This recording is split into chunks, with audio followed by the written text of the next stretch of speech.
streaming again.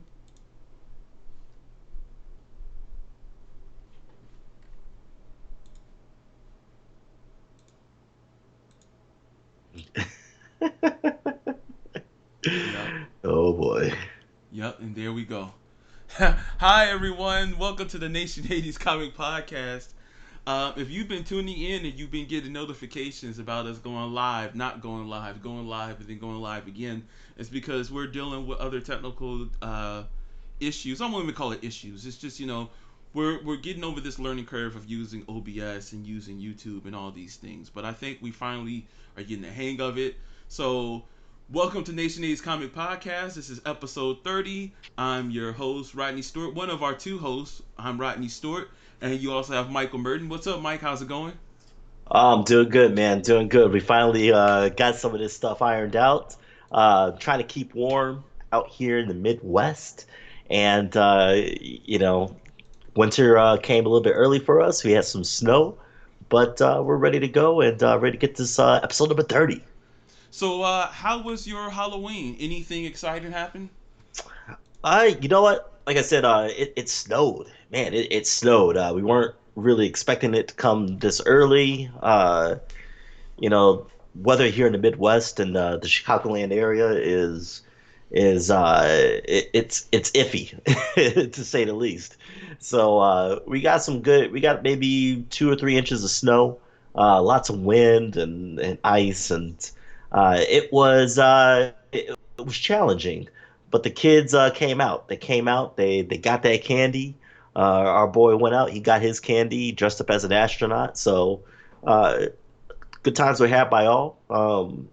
Me and the old lady, we ended up watching The Conjuring for Halloween. So get some nice thrills and goosebumps and everything like that going. So it was a good time. It was a good time. How about you? That's awesome. So I don't think you've seen pictures, or maybe you've seen pictures on Facebook from my wife, but she went all out for Halloween. So she had decorations everywhere, and so because of that, we got a lot of foot traffic in front of the house. And it was pretty cool because my wife is very festive when it comes to Halloween and Christmas. So excuse me, for her, it was super exciting to have people come over. They loved to see the decorations. They thought we spent a gang of money, but that's the beauty of Facebook Marketplace. You can find someone always trying to get rid of something, and my wife took full advantage of that. Matter of fact, I believe she's at Home Depot right now. Is recording this video to see of all the deals that she can get on Home Depot for just some stuff that's being marked off probably like 75% off, so they can just get rid of stock. So pretty good stuff. Pretty good stuff. Yeah, I gotta say that I was pretty impressed with your oldest daughter's costume as Shuri. She looked pretty legit, man. I wasn't too surprised by all the costumes this year. The boy dressed up, like I said, dressed up as an astronaut. It was a pretty legit costume and something that required some assembly. But it was pretty cool. But one of the best costumes I saw was your girl's Shuri costume and the makeup and everything. I thought it looked pretty cool. I thought it was pretty awesome. Yeah, she did her thing, and I will say she was kind of hesitant to be Shuri. It was more, I say, it was partially wifey's ideal, partially her ideal. And after a while, she loved it. My second daughter, didn't keep the costume on long enough, but she was also Moana. But she's not very happy of keeping the lei around her neck and keeping the little flower bracelets on. So she only stayed in like half character while she was trick or treating. But it's all good. She got her some candy. She's super happy. That's all that matter. So for anybody out there who's wondering, I finally wrote it down, and then you find it here sitting under our new like little layout after last week. Saw we had a lot of open space, so I worked out a few things. So now, if you want to find us, you can find us on YouTube at Nation80, at Twitter at Nation80, on Instagram at Nation80, and Facebook at Nation80. So there's no confusion now, even for myself, because I know I might even gave out bad information. But now it's going to be posted down here at the bottom at all times. This is still a work in progress. So as you see these things come around, it's we're still working on it, but we're getting there. So I think it's about that time to get to the news. So let's start off with some news here. And the biggest thing we're going to talk about today, and this might take up a lot of our conversation, we are going to talk about HBO Max. Now, for those who don't know, HBO Max.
Ads involved. So you could probably expect something around $10 to $12 a month, but with ads.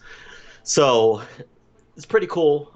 They're premiering in May 2020, and yes, there's going to be a lot of DC stuff coming to it. Right, you already mentioned Green Lantern is coming to HBO Max. You're going to have Adam's The Strange Adventures of Adam Strange is coming to DC, HBO DC Max, and I think that's pretty cool. So and these are going to be held by the same guy, or they're produced by the same guy that basically created the Arrowverse. Not only created the Arrowverse, but he's also one of the guys that originally wrote the cinematic release of the Green Lantern. And not to think that that's a bad thing because he didn't have any creative control over that disaster of a movie with Ryan Reynolds in it. But he is one of the guys that wrote that movie, so that is encouraging to see. It does look like HBO Max is definitely bringing a lot to the table. Um, they're bringing in all live action movies from a 40-year time period. The one exception may be that the 1978 Superman movie won't be in there. So you're talking about the Christopher Reeves movie might not be in there, but everything else is going to be in there, including Joker, which is going to be released in 2020. Um, but not just those. You're going to have like South Park mini. Isn't Rick and Morty coming there as well? Uh, the crazy thing about South Park is that man, those guys. So 23 seasons of South Park are coming to HBO Max, and apparently the deal was for $500 million. Um, and then Rick and Morty will also be coming to HBO Max. It will still be available on Cartoon Network. They're just doing a simultaneous type of uh, Simulcasting. They do it a lot in yeah. anime. When there's stuff being aired in Japan, they have it come out the same time in the United States, so that less chances of pirating and stuff like that. Yeah, so it looks like it's going to be pretty extensive. They did announce that there are going to be some podcasts involved with HBO Max, so it's like it, as you alluded to before, it looks like they're going to be going beyond just movies and TV shows. They did mention that they will have 31 exclusive titles uh, at launch, and we're not exactly sure how many of those will be DC titles. Uh, but there will be another, just like anybody else, like CBS Access now, or some of the other shows, Apple Plus, Disney Plus, where they're going to have their original content, original shows created just for that channel. So 31 to start with, and then they said by the end of the year they'll have 50 shows. HBO Max shows. So very exciting news. Lots of new content coming out, but unfortunately, it is another streaming service to subscribe to. One of the more expensive ones to subscribe to at $15 a month. But I don't know. I might have to see what the green light looks like, what the movies sort of look like. What Adam Strange, kind of is an character to bring in, but given the right people and given the right creative control, that might be a good thing. I think Doctor Strange is actually a really cool character. So we'll see. And then as far as Green Lantern, we have no idea which Green Lantern is going to be. Is it going to be Hal Jordan? Is it going to be John Stewart? Is it going to be any of the other Lanterns that are involved? Kyle Rayner. So we have no idea because the Green Lantern mythos is so large. We have no idea what they're going to be going for. So as it gets closer to May, I assume that we'll get better results and better topics to talk about as far as what the actual details of the comic are coming into DC Universe Yeah, I think or so. HBO Max. Yeah, I know, right? That alone is already telling you DC Universe is about to be out the door one way or another. Right. So so you know what? It's just interesting because HBO Max. It seems like a. You know what? Actually, let's change this. I don't see why Warner Brothers always goes down this road. And the reason I'm going to say that is because Warner Brothers is always last to the game, and then they try to put these critical things in place with the assumption that it's going to revitalize things. And hear me out when I say this. Remember back in the day when DC Universe first got started, they were like, every week we're gonna put new comics out there for you. They wouldn't put the whole catalog out there. They were like, this week we're gonna bring stuff. This week we're gonna get rid of things. And because of that, DC Universe lost a lot of trust there. They were like, why in the world are you getting rid of stuff? We want a catalog just like Marvel Universe. Instead of following the normal format, which they don't necessarily have to, they always go a, they always go a little bit too far left or too far right, and they just end up ruining the actual thing that they created some at times instead of make it better. And so it's kind of the same way that I'm looking at HBO Max to an extent. Like if like tell me don't be peeing on me and then telling me that it's raining. It's to me it's the same thing when it comes to HBO Max and DC Universe. Just say, hey, DC Universe was a great experimental environment for us to get started, but now we're going to transfer everything over to HBO Max. And I would understand because we had conversations before. These DC shows need more exposure.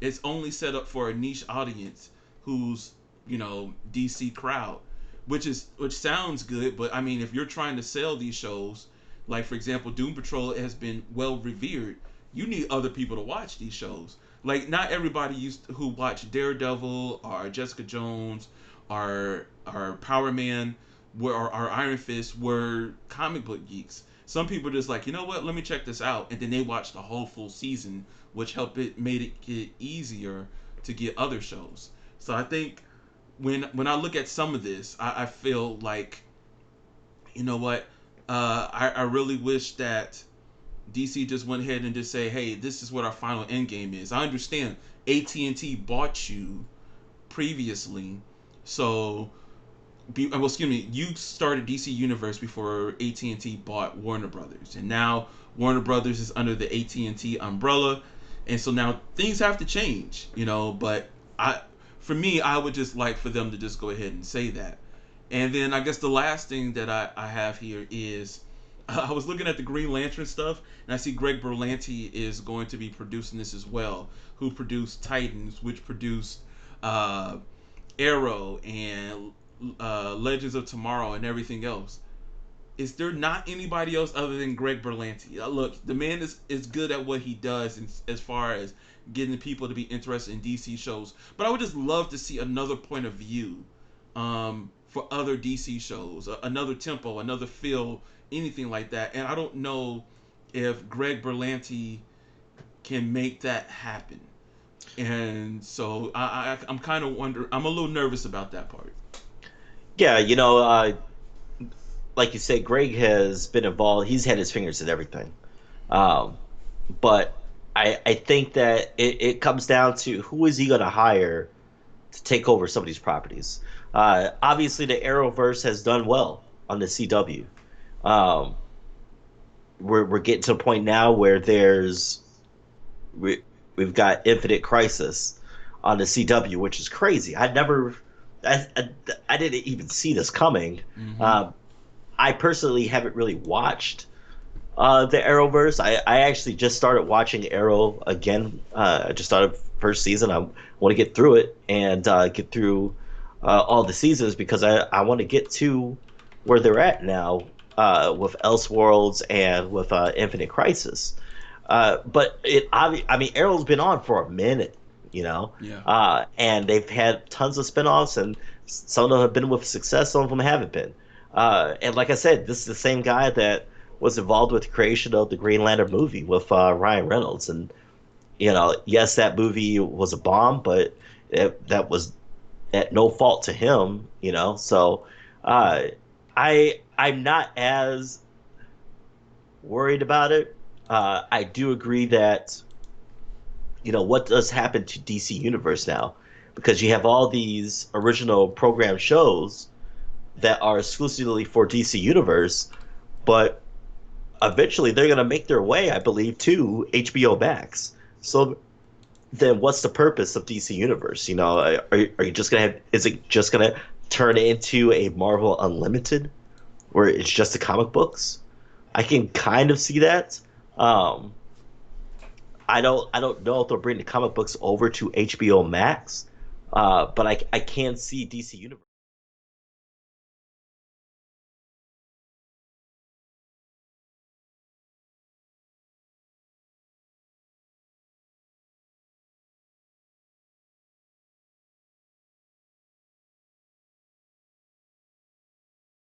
But they looked very hard into everybody's comments and concerns about the application, and they have slowly done right by it, and it's gotten better. But like you said, it kind of seemed like it was a test run, and it seemed like it was something that it's kind of like a beta for HBO Max. So um, I'm not sure what's going to happen. I think that logically, maybe all of DC Universe's original content is just going to go to HBO Max over time. I don't know if the comics will make it over. I can see DC Universe just becoming another Marvel Unlimited, where it's just comic books. But that'll be something that we have to see in the future. So. Um, Either way, it's decision making time, and it's time to really, if you're a guy that is a cord cutter like myself, you got to make some decisions. Uh, I'm ready to jump ship and go to Disney Plus and catch these Marvel shows and Star Wars shows. I'm not so sure about HBO Max yet. Uh, it sounds very appealing, but it is $15 a month. So we'll see what the reviews look like when they come out. Yeah, I mean, they And, were. I was looking at, I think Deadline, and Deadline was saying that $15 a month is by far one of the highest monthly services out there for streaming. And you're right. I'm cut cording, but the a part of the cord cutting is that you did it for cost. If you add right, up between CBS, Disney, DC, and that's just those. If you're a BET guy, BET, or any other service out there that has their own stuff, this is horrible because you literally all those combined, you've already almost have a cable package. Cable has to be laughing because most people say, you know what, I don't want cable anymore. I'm cutting the cord, and now they have Netflix, Hulu, Amazon Prime, DC, Disney Plus, and they almost have the same price that they were paying for cable. And they're like, see, you should have just stayed home. Should have stayed right here. So, right.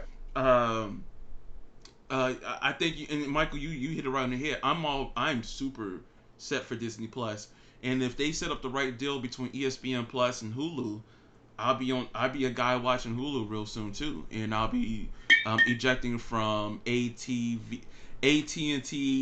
now, which is used to be Direct TV now. So yeah, I don't know what's gonna happen, but I feel like Warner Brothers.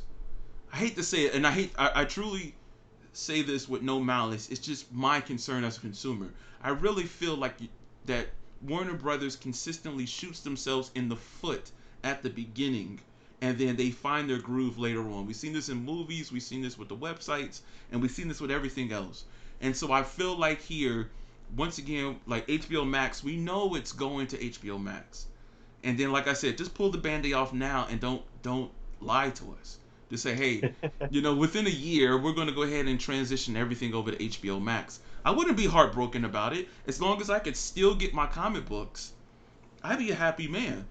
It would be more reason for me to go to HBO Max if I knew that all of the comic stuff that I wanted was with everything else in all one centralized location.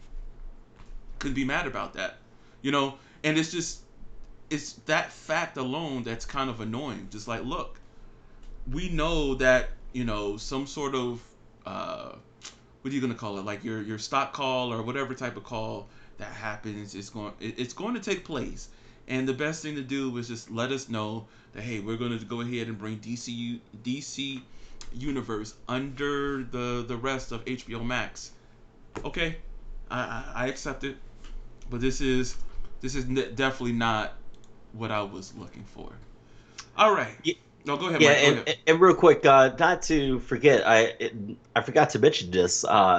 Elizabeth Banks actually has a show coming out on HBO Max, and it's going to be a DC show where it is a superhero high school comedy. And so I'm actually this is a series I'm actually kind of excited to see because it's going to base the premise of it is it's a high school, it's kids with superpowers and their daily lives in a comical bank fashion, and it's Elizabeth Banks. She's been in the comedy world for a minute, and I'm excited to. She's put out some good stuff, whether she's acted in or directed or produced, whatever. I'm really excited to see that show. But lastly, like you said, it is still it's like a boom or bust Yep. for DC and Warner Brothers. Whereas with Disney and Marvel, you have some consistency. You feel safe knowing that Marvel and DC are going to put out a good product. Okay. When DC Plus said, "Hey, we're coming out with all these Marvel shows and Star Wars," The Mandalorian, especially with our boy John Favreau in it, uh, yeah, yeah, it's going to be good. And then when the trailer and the reviews already started coming out for it, it looks freaking amazing. So that stuff you can get behind. Uh, like you said, DC, Warner Brothers, they start off kind of rough. All right. They started off rough with the movies and they started slowly getting better. We've just got the Joker, and it's the number one rated R or number one grossing R rated movie in the world. So it you know it takes some time. It takes some time. Uh, I will be waiting. I'll wait. I'll see what the critics say. I'll see what the people say about HBO Max. I'm not gonna be at the front door being like, "Yo, give me that streaming service," because it is $15 a month. Hmm. Uh, it's not something I'm going to do right away. Disney Plus, yeah, absolutely. But DC and HBO Max, well, we'll see where that goes. Absolutely. Hey, good luck, DC. Good luck, HBO. Um, I'm expecting changes in the future, and it's all good. But let's get on to some of our other headlines. And another headline, and I'm kind of super excited about this. It looks like we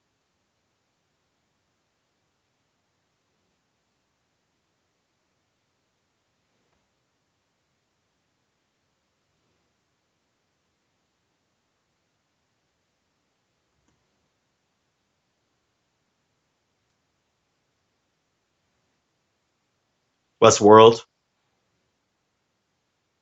and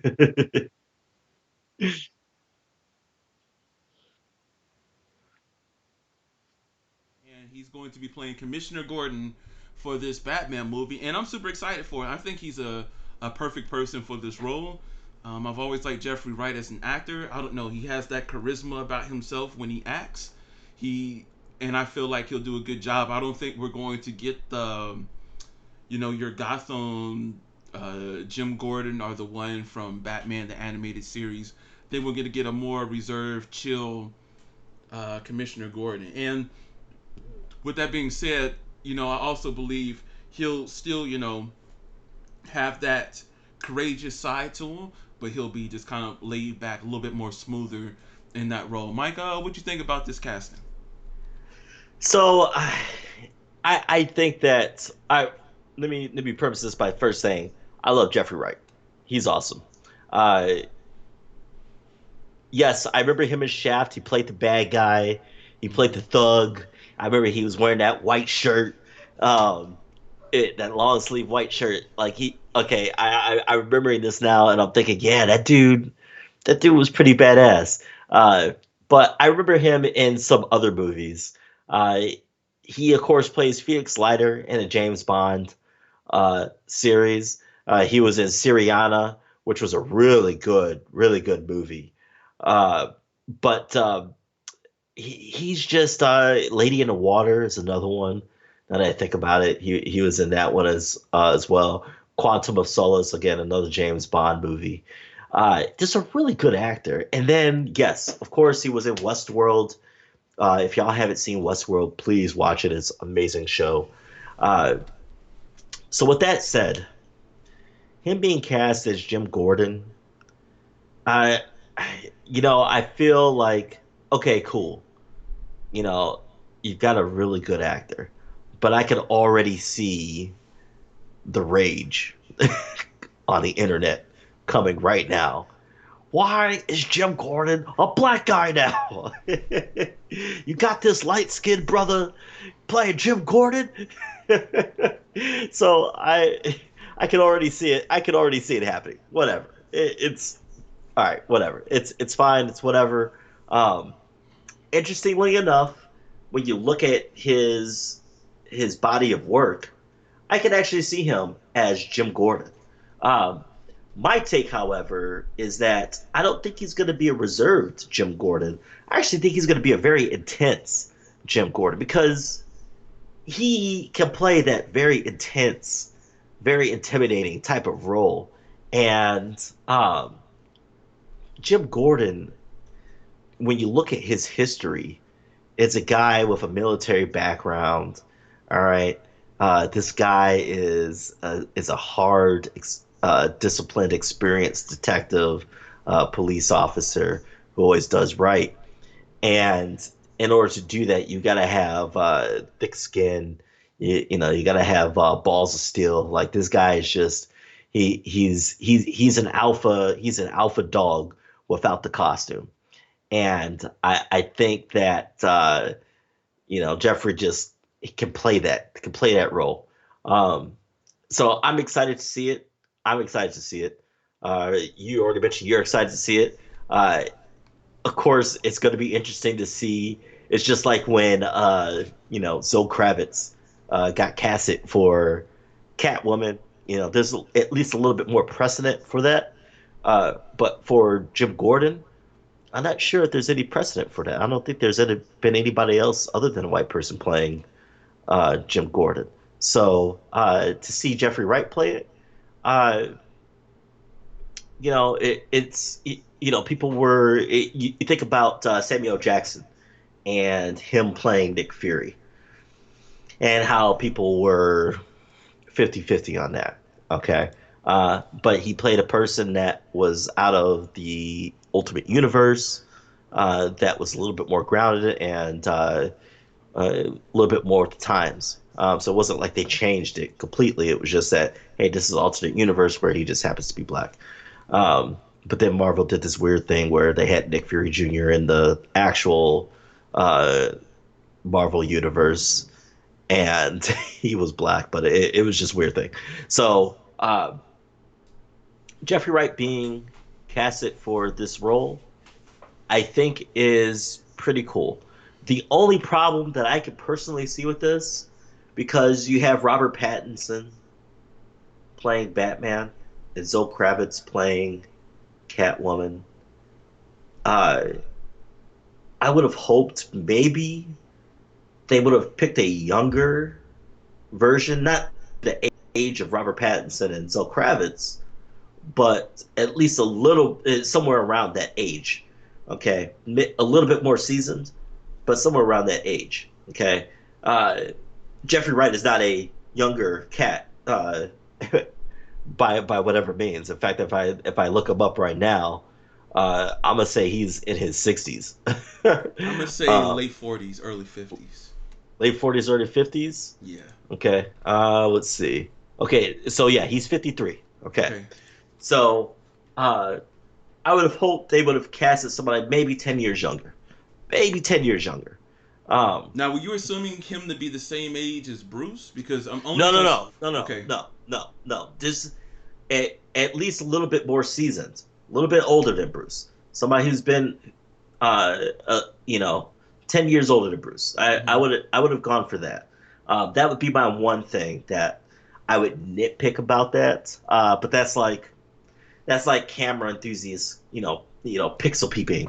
okay, Can I see this or whatever? It's not a deal breaker for me. It's hmm just something that in the back of my mind, I don't know if I would have picked him just because of that. He's a great actor. I just maybe a little bit younger, because you went with two people who are really young, um, and I'm thinking about Frank Miller's Batman, and when Batman and James Gordon met, the age difference wasn't huge.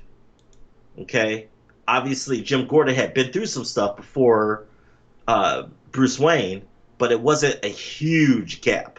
Okay.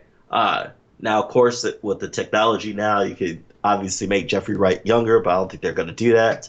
Um, but otherwise, I really have no problems with it. I really don't. I really don't. I just hope that I hope I know it's going to happen, because the internet is crazy that way. Uh, but I think it's a good casting. I think it's a good casting. yeah. Oh, I love the outrage. So bring it on, because I think it's exciting just to see a different take on some of these characters that I've only known to be one way. I don't want it to be overly extreme, but I do like seeing just someone else's portrayal, and then I think like a lot of people always go back to it and they talk about as horrible of a movie as Daredevil was, one of the bright spot was the Kingpin, just because. And I'm trying to think of my man's name. He was in the Green Mile, and then he unfortunately passed away. But everyone always still revered and said how much of a great role that he played as as Kingpin, and then we were all wondering, of course, what we were going to get when the Daredevil TV show came out. Which my man, can you what was his name, Mike? I know you used to watch him from Law and Order days. Right. So Michael Duncan Clark was the brother you're talking about. Yes. Okay. And then Vincent D'Onofrio is the dude from the Netflix show. Both played a good role. Yeah. Yes, Michael Duncan Clark's role as the Kingpin was pretty legit, especially because he was a bigger dude. Yeah. And it's weird because you think about then you didn't really hear anything about that then, like, oh my God, why is Kingpin black?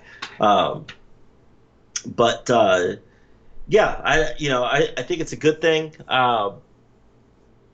It's one of those things that if you cast the right person, okay, if you cast the right person, if you if you don't cast it, if you cast it just because you don't want to cast Jim Gordon. Well, you know what? Let's just have a black guy in there. Don't just do that. Make sure it's somebody that is right for the role. Hmm. Jeffrey Wright can play. He looks like a Jim Gordon. Yeah. Okay, with his goddamn hairline and everything. Like he looks like I should be talking about.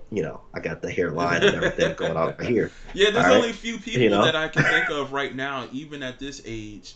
Like I know there's J.K. Simmons, but he's in a different version of the DC universe. But there's very few people I can think of, older gentlemen, who would have, did something with that Jim Gordon role. I mean, everyone else that comes to mind, there actually, to tell you the truth, there's very few people who come to mind.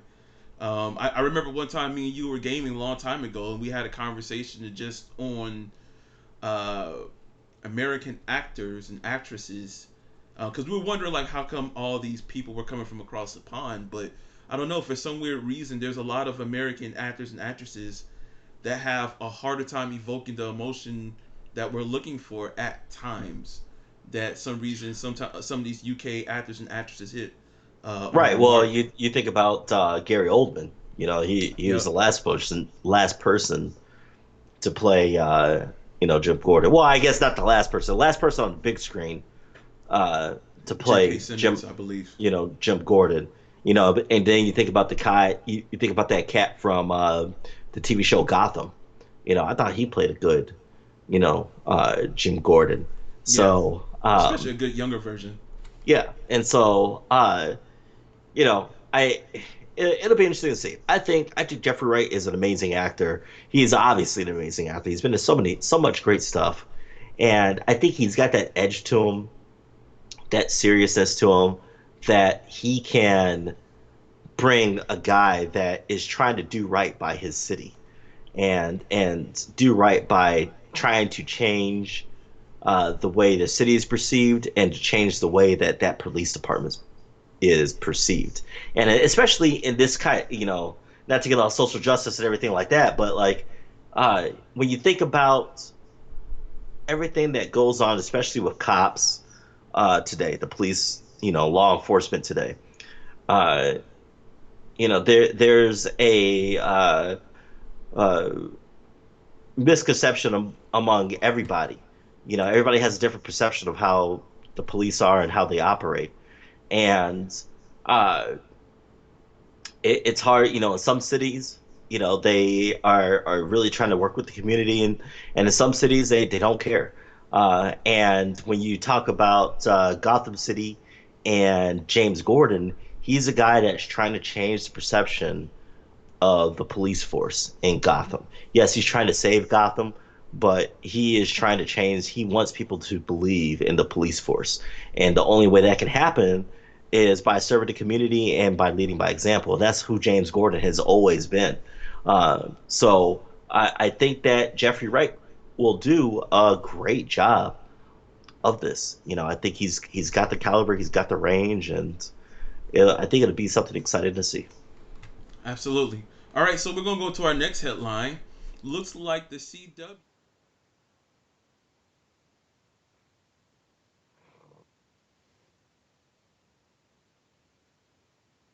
Mm.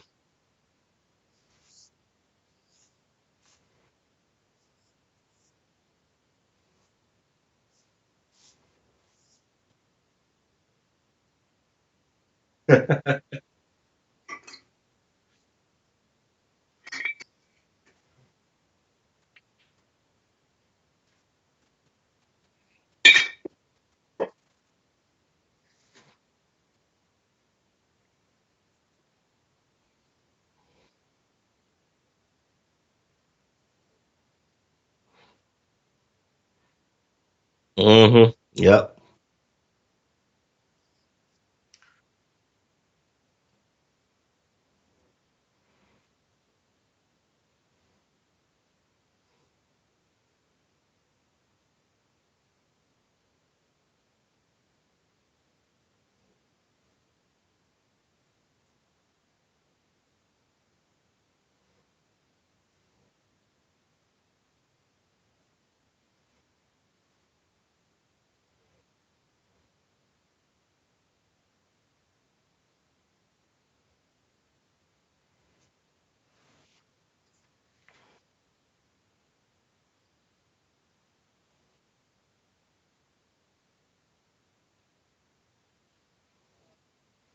Terry something.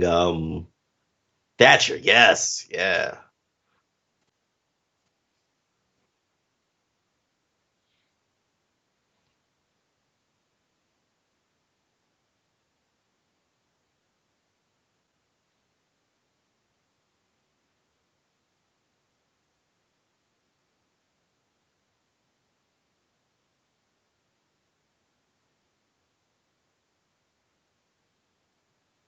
Mike, what do you think about this development as far as the adventures of this Superman and Lois Lane show being developed?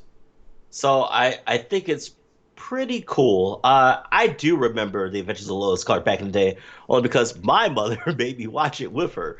Uh, so she was a huge Dean Cain fan. I actually became a huge Dean Cain fan. I actually had a lot of respect for Dean Cain because he was a football player. He played for the Buffalo Bills as a running back. I thought he was pretty cool, and I actually thought the show was pretty good. They had Lex Luthor in there. I thought it was awesome. I should say awesome. It wasn't like groundbreaking, TV programming, but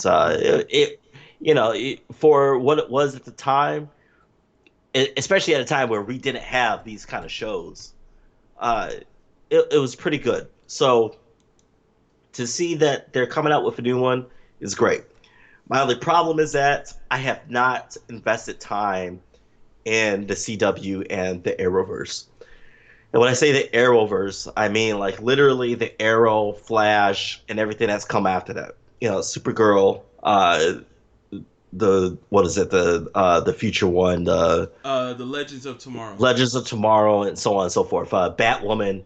I really want to watch Batwoman, but uh, I actually just started watching Arrow again because I want to get to the point where I can get to where this show came up. And this show isn't just starting as Lois and Clark. They've put these characters in uh, throughout the Arrowverse. And in fact, Tyler Hoechlin, however you pronounce his name, he's the one that plays Superman. He actually debuted in Supergirl in the season 2 premiere. Mm-hmm. And Elizabeth Tulloch, who's been in a bunch of other shows. In fact, the last show I can think of her in was oh my gosh, it was a show I believe on NBC. It was a supernatural type of show, and it starred it's called Grimm. She was in Grimm. Oh, Okay, okay, okay, yeah, all right. yeah, she was in Grimm. She played the main detective's wife, Mm. and and she first appeared in Elseworlds in 2018. So they've made their cameo appearances. Uh, they're actually far along. So Clark Kent, Lois Lane are married basically. They're having a kid together, or they've already had a kid. They're raising this kid, and by the time they've been introduced into the Arrowverse, they've been in Star City, I believe, just to be out of the people's eyes so that they can raise their kid or have their kid.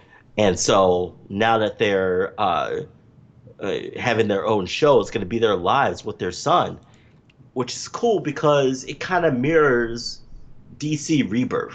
Okay, because you got Superman and Lois Lane and their son, John Kent, I believe, and uh, they they have their own life going on. So I think it's pretty cool. I'm excited to see it.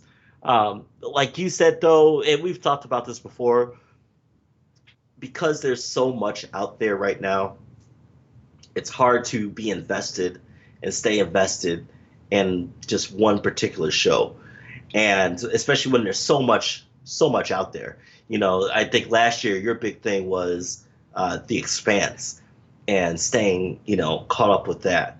And I just started or restarted watching The Expanse, and I'm like, oh man, this is good. But then now I want to watch this show. But now I want to watch that show, and oh my god, I still haven't finished the Luke Cage series.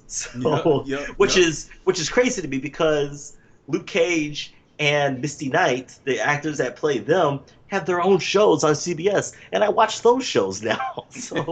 Uh, so it's like, well, I can't get Luke Cage, but I can get the supernatural version of him. I can't Hmm. get Misty Knight, but I can get the judicial version of her, and Yep. I watch those shows now. So, which by the way, All Rise, CBS All Access, and Evil, CBS All Access, very good shows. Now, are they only on the streaming service? Or are they on actual network television as well? That I couldn't tell you. I do watch them on CBS All Access, but that would be something that they might be on CBS. I'm not sure what days they come on, but Hmm. they are very good shows. So Okay. and I'm very glad. It's something that we talked about last year, and hating that the show got canceled and what's going to happen to those actors afterwards. But they both landed on their feet on a network that is known for not canceling shows after a month, like Fox. So problem is, wanting to watch Superman. I've never been a big Superman type of fan, just because he's a massively overpowered character and he's got basically no weaknesses unless turn to Batman, of course, who always has a plan for him. Uh, but I think this is awesome. I think this what the CW has created as far as this universe, this DC universe within the CW is amazing, and it's something that I want to get involved in. I know you're a big fan of Black Lightning, and it's a show that I've never really been able to watch or made time to watch, but now they're coming to Infinite Crisis. So just the amount of stuff, the amount of content that has been included into the Arrowverse has been awesome. And now to see that you're going to have Superman and Lois Lane, that's going to be cool. That's going to be pretty dope. And I'm looking forward to catching up and watching these shows. Yeah, absolutely. I'm looking forward to it too. And I'm kind of the vein where, you know what, once that show hits that sweet spot, I know I did this with Supergirl. Once season one had finished, I went back and I started to watch it. I didn't get to finish it, but I started watching it. The same thing with Black Lightning. Once season one was done, Zombie, all those shows from back in the day, I used to just go back, wait for the season to end to watch it. I don't have to binge watch it. It's just that with my schedule, I don't have the time to sit down on a weekly basis, or I'm going to miss something, things like that. Luckily, we have these tools like DVR or Netflix that we know it's coming to, so it makes it a little bit easier to catch up. So, going on to our final news of today, I'm pretty excited about this. I am so excited about this. So, for those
Yeah, I think that both great announcements. For me, I think at least I'm not too worried about the dates anymore because there's just so much out there. There's so much coming out. There's so much that's going to be occupying our time between those dates that by the time Spider-Man Into the Spider-Verse comes out, by the time that Ant-Man comes out, it's like, oh wow, word, I completely forgot about those movies. So uh, yeah, I'm not too worried about it. I think gone are the days where you saw, oh my gosh, this movie's not coming out for another 2 years, only because there's so much stuff that comes out now, and it grabs our attention, and it's not something that we can you know uh, keep our focus on. So um, by the time Spider-Man Into the Spider-Verse comes out, it's going to be like, wow, that happened quick. Okay, cool. By the time Ant-Man comes out, it's going to be like, wow, but that happened quick. And yeah, these are both movies that I'm going to bring my kid to and the girl to. Uh, they all, especially Spider-Man Into the Spider-Verse, was a movie that could be enjoyed by all kids and adults, and it had such a dope soundtrack. Like just a deep soundtrack. In fact, I would even say this is a soundtrack that introduced my boy to hip hop, Mm. because he traditionally listens to, of course, Kids Bop because he's 8, um, but then he listens to whatever his mom listens to, Mm-hmm. and she listens to, and not that she doesn't listen to hip hop, but she listens to pop and country, Mm-hmm. and he's a huge pop and country person, and he's into the oldies. Like he loves Elton John, you know. Wow. But when he listened to the soundtrack for Spider-Man Into the Spider-Verse, man, this dude could not decide which was his favorite song because he loved all the songs, and he could recite darn near every song Mm-hmm. lyric for lyric right now. And even the songs that he thought were too girly, especially with the one with uh, your boy, I can't even think of his name now, because I really don't even listen to him anymore. um, Gosh, he had the second song on the soundtrack, Post Malone. Okay. Okay. And But he even listens to that now, Mm-hmm. and he's with it. So uh, it's just it's a great thing. It's a cool thing, and it's something that he can relate to himself. Spider-Man into Spider-Verse, he can relate to Miles Morales' Spider-Verse, because he himself is half Hispanic, and he to be able to relate to a mixed race superhero is huge for him, So it's something that he's going to be excited to see. It's something I'm going to be excited to see. It's something that his mom's going to be excited to see. I've had guys at work that didn't want to see it just because it was an animated movie. Well, I don't watch animated movies, Mm-hmm. and then they see it, they're like, okay, that was really good, like it was a movie for everybody. And Ant-Man, I mean, it's Paul Rudd. Paul Rudd, and of course, Marvel Universe and the MCU has casted everybody perfectly, and Paul Rudd is no exception. This guy is damn near 60 years old, but he looks like he's still in his 30s. Yeah, man. I was looking at some the other day because he has another movie out on Netflix, and I was Hmm. super surprised of how old he is, but he looks quite young. He looks still quite spry for he, his age. he's a guy that has no stress. Yeah, He has no absolutely, stress in his life. absolutely. He is living life to his fullest. He's being the best person that he could possibly be, and he's having a good time. And you could tell that in the Ant-Man movies. And so I'm excited to see them. He's invested in those movies, and like I said, it's gonna, yeah, 2022, but the amount of stuff that we have coming in between that, by the time we get to these movies, we're gonna be like, oh my gosh, yes, this is gonna be awesome. And the fact that, I think you and I both have a policy of not watching too many trailers for a particular movie, like Star Wars.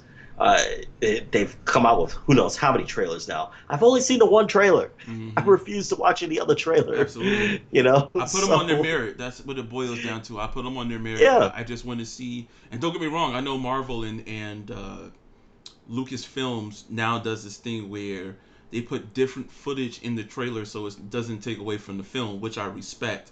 But for me, I really enjoy just going into that theater as clueless as possible, and just saying, show me what you got on film. So, super excited for everything that's coming in 2022. Michael just mentioned it too. Super excited. Mandalorian's coming out in 11 days. And then we have the Star Wars film itself coming out this Christmas. So we got a lot of cool content that's coming soon. And we'll definitely be talking about it further. And Mike, me, you guys soon hit that sci-fi, dip. Once we finally get this comic book stuff out the way, we got to get on to some sci-fi because I love to talk more about that on another plane at a later time. All right, so we're going to go into our main discussion here. This week we're talking about Image Comics. I'm super excited to be getting back into the swing of things, and because of my excitement, I went ahead and I read two books this week. We're going to try to change up this format a bit, keep it more conversational and less spoilery, and giving away the story and all these other things. But Michael also has a phenomenal book, so I'm gonna have him start. Where first book we're gonna start with is East of West. yeah. So this was a man. This is a if you're a Jonathan Hickman fan. So I picked this book mainly because I just got finished. I'm still reading Powers of X, House of X. Jonathan Hickman has taken over the X Men. He's best known for Secret Wars and his Fantastic Four run. And he's just a phenomenal writer. Mike, if I can And just just make a quick interlude, I did finish House of X and Powers of X. Super dope, super dope. yeah, and it doesn't surprise me because this guy is just everything he writes is gold, and it just amazes me the kind of talent that he has, and to find out that he has written so many different books outside of the Marvel universe, as far as different publications go. I was excited to see, what they were all about. And East of West was one of those books that I had seen at my local or my LCS or my local comic book store, and I just never thought to get it because it was Image, and I didn't expand my palette of taste for comic books back then, and so I thought, all right, cool. Um, you know what? Let me give this a try. So, East of West. I read Volume One. This is a book written by Jonathan Hickman, art done by Nick Dragotta, letters done by Russ Wooten, and colors done by Frank Martin. And I struggle to really hold myself back from giving a full summary of this book. So, like Rodney said, we're going to try to change the format up and do it a little bit differently by just giving impressions of what this book was about. Okay, so like I said, read volume one. Uh, Basically, this is a book in the future, post apocalyptic type of deal, and it in a typical uh, Jonathan Hickman fashion, it's going to be one of those books where you have to kind of read again and again and again to make sure that you get all the details and make sure you didn't miss anything. And the cool thing about Hickman is the way he writes, it's almost like a movie. Like I feel like, I don't know about you, Rodney, but I feel like what he writes, especially like with this book, even just volume one, it's like, man, this could have been a movie, man. Like this was just so amazingly written. So Yeah, let's I get it. agree with you. I will definitely say that everything I've read from Jonathan Hickman, whether it was the old Avenger stuff, this X-Men stuff, I Hmm. always feel like, well, he's got to run out of ideals sometime, but this Yeah, is yeah. this is the this is the ability of a writer to do something amazing with stories, and this is definitely a phenomenal example of that. Well, all right. So let's get into this real quick.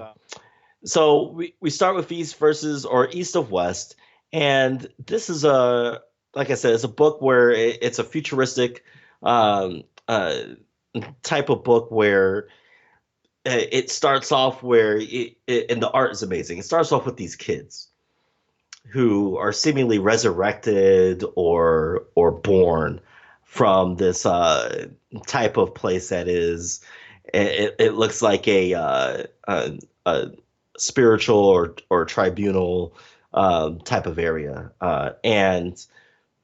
they're like, okay, we're here, but somebody's missing, and you don't know exactly who these kids are. You don't know what's going on right now, and that's what Jonathan Hickman does. He likes to build up stuff. It's a slow build towards everything, and you quickly find out that these kids are not ordinary kids.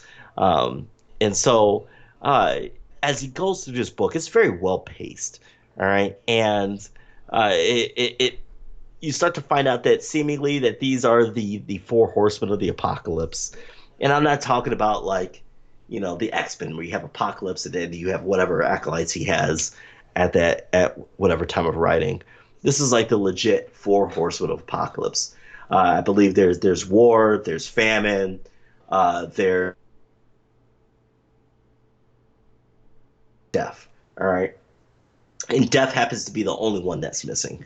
And so, as Hickman writes this, you're not sure what's going on. They kind of narrate this story as if something happens uh, it, during the Civil War in America, and history has changed. And one of the cool things about this book is that the artwork by Nick Dragotta is amazing, and the way he's able to relate some of the emotions here. And I think Rodney posted it earlier, but one of the first images, again, it's one of those things where he posts, they draw something, they write something, and you kind of go like, okay, what's going on here? And you see Death, and he's squaring off against somebody, and as it goes on, it's more of a mystery. And the way Hickman writes, it's kind of he leaves you a little bit clues here and there, and then by the time he gets to the end, he ties it in all together. Okay, and the way that the art is written, you get to another image where you see Death, and he's like staring down whoever he's talking to, and he's interrogating this person, and he's asking questions, and he's like, you know. Uh, what can you do for me type of deal, and just the way the art form is done with the eyes, the detail with Nick Dragotta's eyes is pretty significant, because you're like, man, this guy means business. All right. um and then when you get further into the story, Hickman likes to introduce different characters. Okay, so it's not just about the four horsemen. Okay, it's not just about each individual and what they're about. It's about the supporting characters. It's about other characters that may become main characters, and he does such a great job of depicting these people. There's a scene where you have these kids, okay, who are seemingly resurrected. All right, and they're just talking. They're trying to figure out what's going on and why the fourth horseman isn't there. And you see a bunch of bodies around, and and they're talking like normal kids. And one of them's like, oh man, I wish I was I hate being this phase where we're kids, and uh you know I before I was a boy or a girl actually, and now I'm a boy, and it kind of sucks that way. And then they come upon somebody who happens to be still alive, and they kind of toy with him like some kind of Stephen King novel, and they end up killing this dude, and then they zoom out. The artwork zooms out, and it shows this pile of bodies, and you start thinking like, holy crap, these kids just killed like hundreds of thousands of people just to make a point. And so you see these kind of moments throughout this book. There's a point where Death, kills the president of, I don't want to say it's the United States. They call it like the seven nations of the U.S. or something like that. Uh, yeah, yeah, and so you see Def, and he has this conversation with the president, and the president's like, "Who the hell are you? How'd you get in here?" And he runs out, and Def's like, and he has these great lines like, "It's not gonna do any good because there's nobody out there that can help you." He's like, "Screw you, man! I've got the Secret Service, and they're out there." And he goes out into the hallway, and they're all dead, and and so it looks like a revenge game. In fact, it kind of reminds me of the Rock movie where he gets out of jail and he's got a list of people that he's got to go after. Yeah, I Uh, don't remember the name of that, but oh that my was a good gosh. movie. But yeah, and it's like, all right, cool, and he goes around, he's just straight murdering these cats, and that's what you see from Def here, and he does it in such a you can tell by the way it's written by Hickman, by the way it's drawn by Nick, how serious this character Def is. Um, but it doesn't just stop there. It doesn't just stop there. He keeps introducing, characters throughout the first volume, and you find out that there's a woman involved. You find out that there's a kid involved. There's people that are supporting characters for Death, and this whole time you're wondering why are the three horsemen trying to hunt down the horsemen? What happened? What transpired? What's the ultimate plan? There's the ultimate plan that goes on. And anybody who's read a Jonathan Hickman book in Marvel knows that he, through many issues, will throw all these ideas out, all these different concepts or topics out. And it's not till the very end that they start to tie in together. And that's how this was. Okay. You have the three horsemen. All right. You have the fourth horseman, Death, who's seemingly gone rogue, but he's got two companions with him. You've got his wife. You've got these chosen ones who are overseeing a prophecy to bring about the apocalypse of the world. You've got the wife's family, which is another just great scene in this book. There's actually a scene where uh, Death is coming for his wife, and she's being held basically captive by her own family. And this family is basically the leader of this nation or Mao dynasty, where they've got just hundreds of thousands of warriors, just purebred warriors. And Death and his companions just kind of swath through them.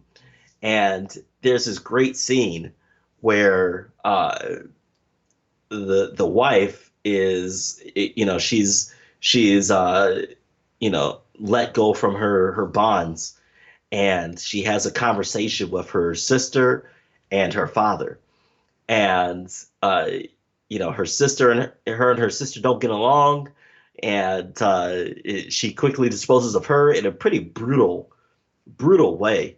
uh, but then she has a talk with her father, and even though he knows he's about to die, she actually does that action for him in a more honorable and respectful manner, and it's pretty dope. And the way that it's written, the dialogue, the way that it's drawn, it's amazing. It's amazing, and it's just this long drawn out story, and it's 5 issues.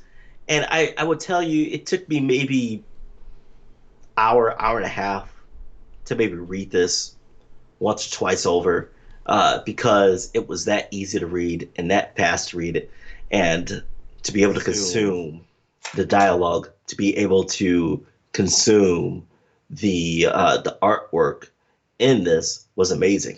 And in a true Hickman fashion, he has a twist at the end.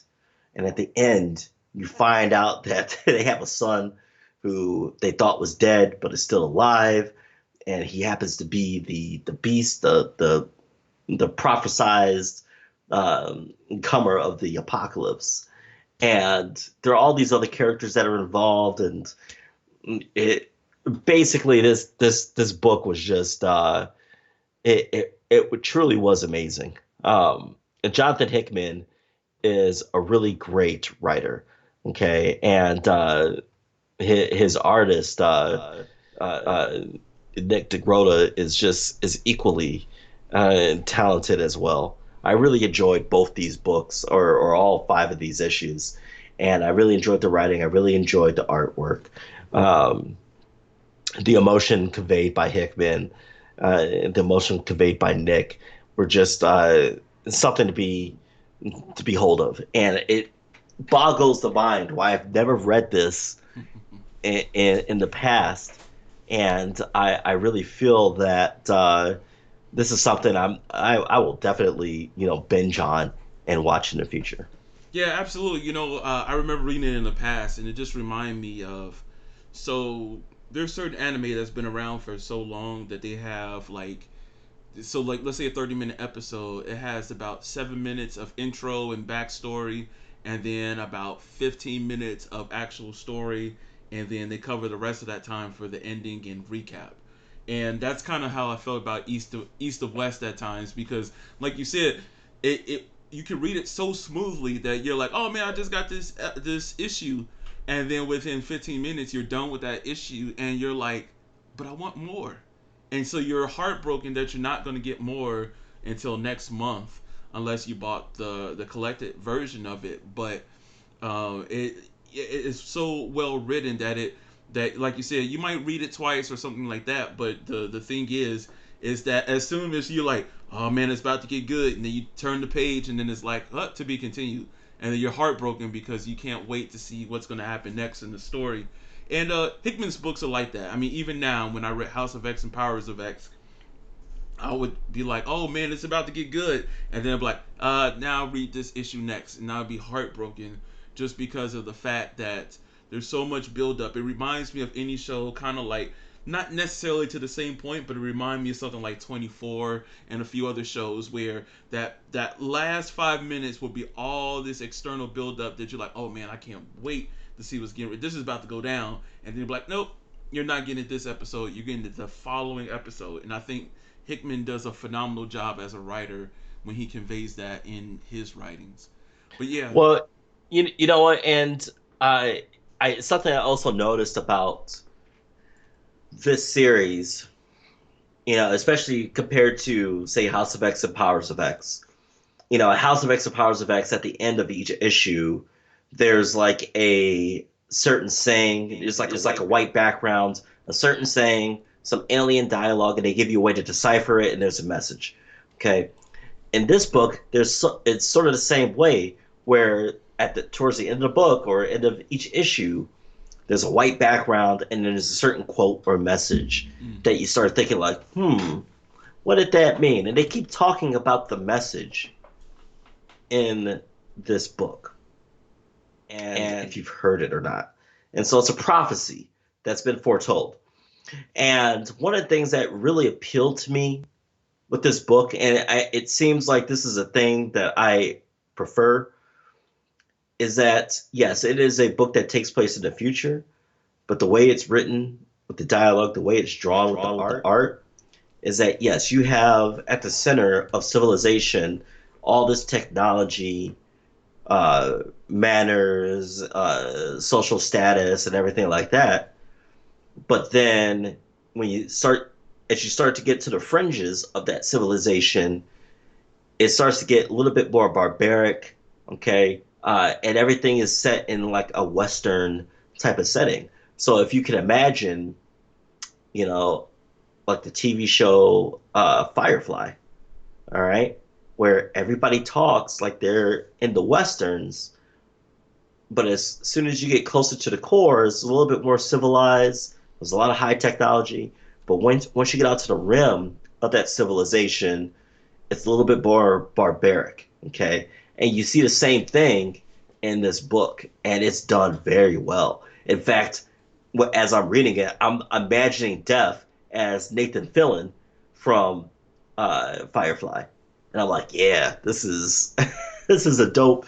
And like I said, this could be a movie. yeah, Honestly, this could seriously be a movie that you see in the theaters where it seems like a revenge type of story. Okay, you see two people that fell in love, two people that weren't supposed to fall in love. They got hunted down, and seemingly, and I don't know what your take was, but seemingly Death was killed.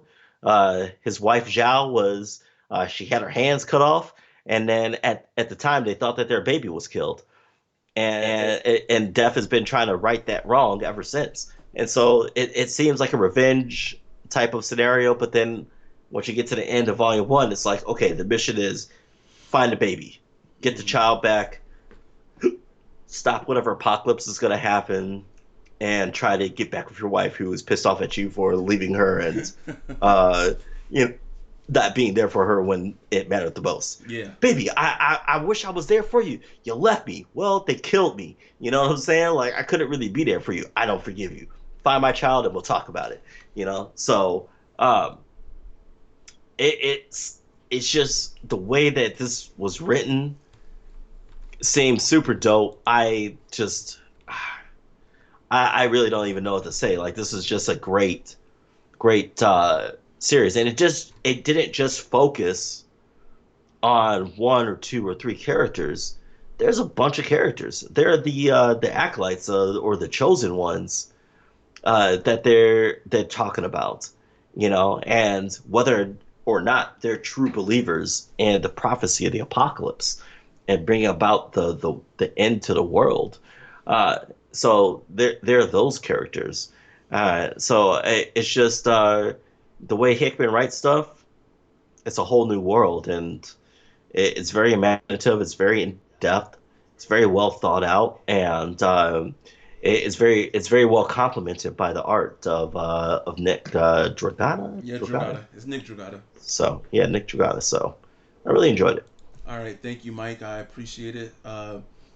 Yeah, I East to West has been around for a while, and I know that they're getting ready to make their final stride before the ending. So look for that in your previews, or get on Comixology and catch up with the series. I think it's like Michael said, and I believe too, is a phenomenal series. It's definitely worth checking out. So it's my turn, and like I mentioned, I read two books, and we're gonna start with. I'm gonna go from okay to best. Okay, and I'm going to start off with.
So there wasn't really much backstory to it, or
now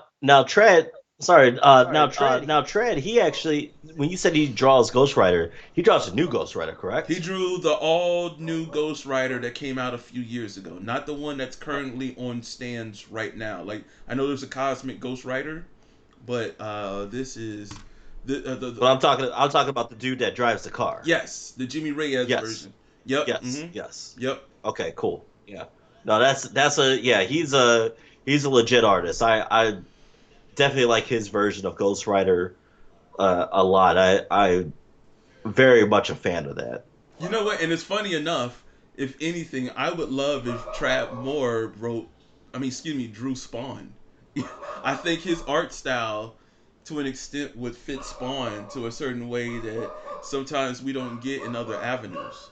So, Yeah, you know what? And I like that. I like that comment because I don't know if you have a picture of or an example of one of his pieces of art, hmm but when you look at Ghost Rider and you look at yeah, and especially because Ghost Rider is a very uh, I don't want to say demonic character, but he's got that hellish look to him. yeah. You know, you think of Ghost Rider could be the Marvel version of Spawn, and the way that he draws them, yeah, I could absolutely see Trevor drawing Spawn, man. I mean, your boy Todd needs as much help as he can get if he want to get that movie produced and filmed. So, I think that Tread does a great job, and he's got like it's.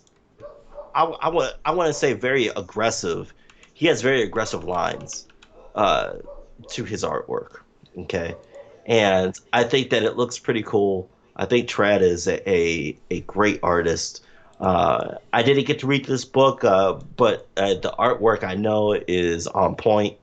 Uh, but like you said, though,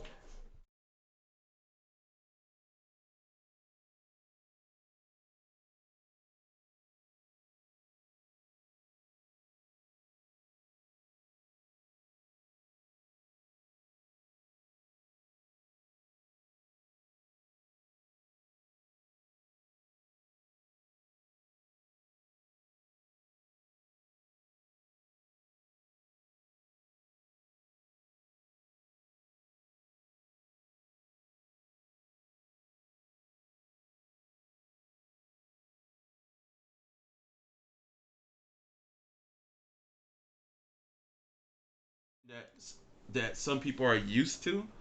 And I think that's possibly another reason why I enjoy his style. And then I think a lot of it is done more by hand than computer. So, there's points for that as well. Especially in this very more digital age, and you see that a lot more in other people's work. But yeah, I mean, uh, Trap Moore would definitely bring some excitement. I think that Spawn might be lacking. But any type of demonic book or anything with these big colorful pictures are very elaborate backgrounds or characters. I think Trap Moore has a particular eye that works well in these type of situations. So I'm looking forward to what he does. Like I said, I know he done Silver Surfer. He needs to finish my commission. I'm sorry, Trav, but it's the truth. He needs to finish my commission. It's been about a year, and I know, the promise was September. It's November now, so I hope to see that soon. And because it's Trap More, I'm willing to wait a bit longer. But we all have our cutoff time. But let's go into another book that I read recently, and I bought this one because I was super excited to check it out, and that is Bitter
oh yeah, yeah.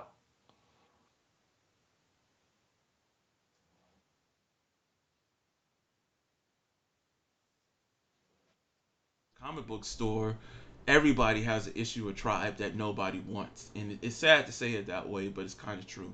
But it was drawn back in the day by Larry Stroman, and I can't remember who was the writer, but the thing about that book was it was done by a all black cast as well, and that was one of those things where that made that book so exciting for me. And I'm over here looking it up. It was Todd Johnson. It was Todd Johnson and Larry Stroman. Larry Stroman was well known from X Factor back in the day. When they redid X Factor, you had Havoc and Polaris and Multiple Man, a part of the team. Larry Stroman was that artist. So if you don't remember that, if you don't remember him, remember that, and then that kind of puts two and two together. He's still out here. He's as an artist. I don't know what he's doing. I always see him post a commission every now and then for sale, but I don't know if he's doing any books as of right now. But that book never hit the ground. I think there was issue one, and then issue two and three got delayed, and then I think they never came out, or they did come out, and very few copies of them exist. I don't know the story, and So now we have Bitterroot, and what makes Bitterroot exciting is you have this phenomenal cast as far as writing and artists, and then they brought out this book, and this book takes place in the 1910 1920s Harlem. If you've been watching the Watchmen television series, you know recently they did a whole the first issue caught a bit of, I'm not even gonna call it controversy. A lot of people's eyes were open that first episode because people forgot about Black Wall Street and the incident that happened in the 1920s. And Right, the yep, bombing and everything like absolutely, and that. how Yeah. horrific it was. And a lot of that stuff, whether you want to, own up to it or not, was kind of excluded in American history. And it wasn't until the early 90s, maybe 2000s, that a lot of that stuff came to light.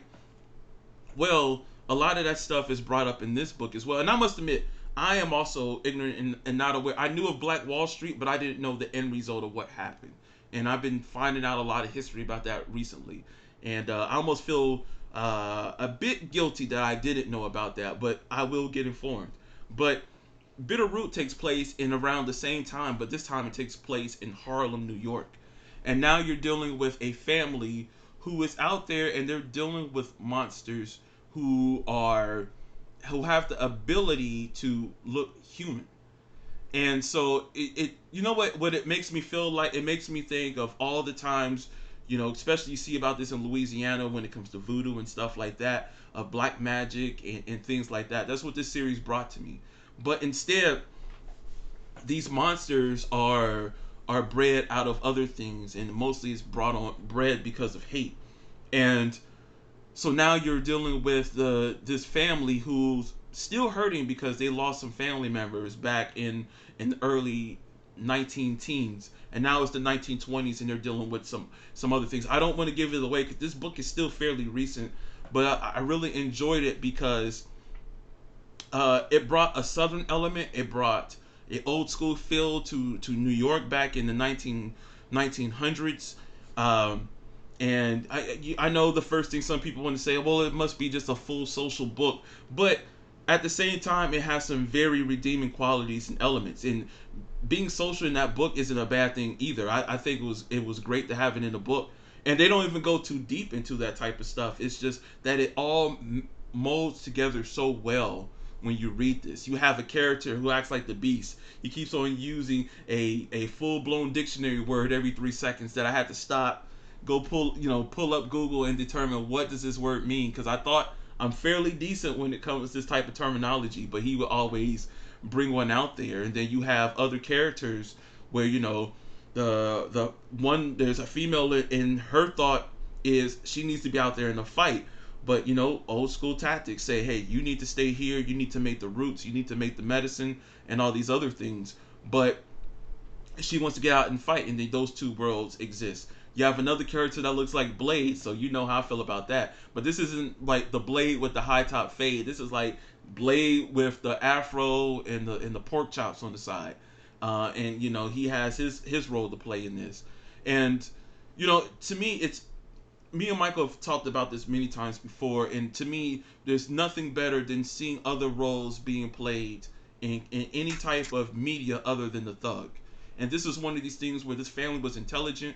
They knew how to take care of these things with the power of magic and all this other stuff, which is kind of rare if you really think about it. Kind of in African American books, I don't know many fantasy African American books where they get deeper into magic. There might be sci-fi, there might be superhero and stuff like that. But when you're getting to, I need to get these. Matter of fact, actually, I changed that. The last time I saw this was in Luke Cage season 2, which I still haven't finished. When they were taking a lot of the voodoo magic, and you had to have particular plants to make these type of remedies and stuff like that. That same type of element was brought to the Bitterroot book, and finishing those 5 issues was a breeze. Like, even with the one guy with all of his terminology, it just made me think about my family and just some of the things.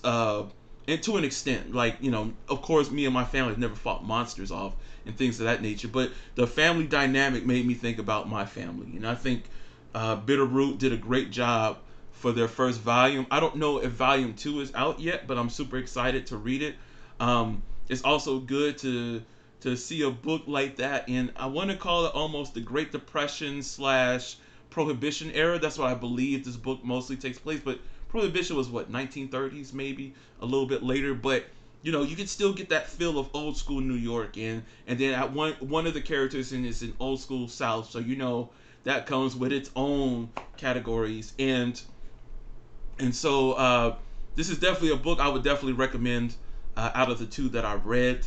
I can't wait to go back and read some more. I wish I had more elaborate words like my man in the book that I could use for this, but as of right now, go check it out. Bitterroot. It's on Comixology. It's not free on Comixology. I paid for it just because I felt like I needed to give them my shekels for this book, and I'm super glad that I did. So Bitterroot, check it out.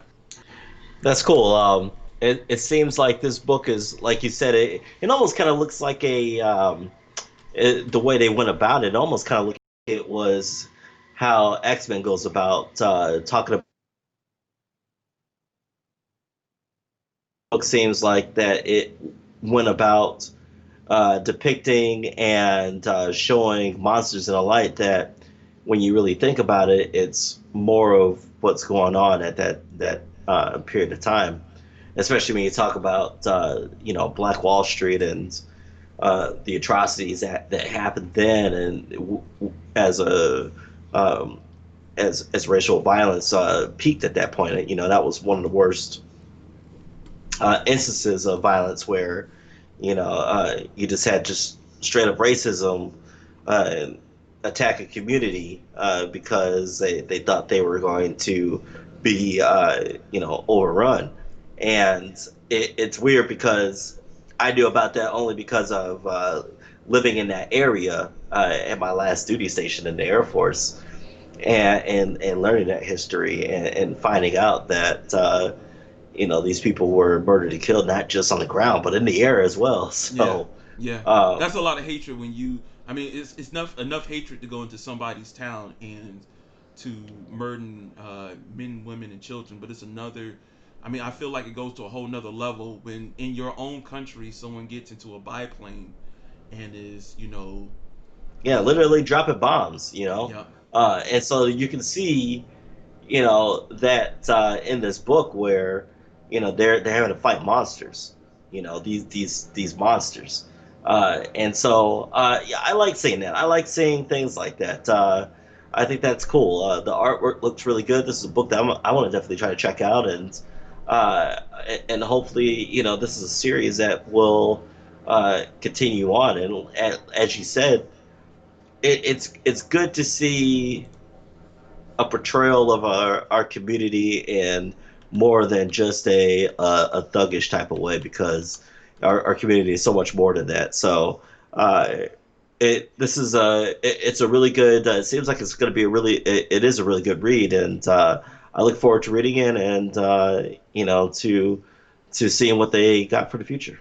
yeah, absolutely. And one last thing to mention here, and I saw this news, so I had to go ahead and look it up.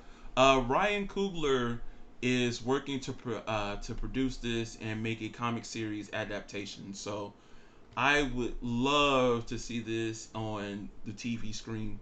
I'm not going to say movies because I feel like something like this would be better off in a TV format. So I would love. I mean, hey, if a movie comes out, guess who's going to be there in the front row? But regardless, I would love to see a television series develop on this. Super excited to see the future, what it holds for this series. I hope this isn't one of those things where someone says, "Yeah, we're going to produce this," and then we never get it. Global Tech, Well, I'm looking at you. and if Ryan is attached to this and wants to really do this, of course he is best known for Black Panther and Fruitvale Station, and I believe Creed. Yes, Uh, he did Creed so Part One. so that guy is great for bringing that out, and bringing the culture out into the public light, and making some really good films about that. So if he does something like this and sticks with it, I think that's going to be a cool thing, because something like this seems like it's going to have a lot of good potential, even if Yeah, you're not into the whole uh, you know social issue, whatever. uh, the fact that it has a supernatural esque uh, sci-fi vibe Hellblazer to it. esque kind Yeah, of vibe to it. Yep. yeah. And the fact that it has that kind of vibe to it is enough to want to be interested in this book. Yep. Absolutely. All right. So we're towards the end of our program, and before we always go, we always have our recommendations. So I'm gonna go ahead and start first this time. It's an easy recommendation. Go check out Bitterroot. I think Bitterroot is an awesome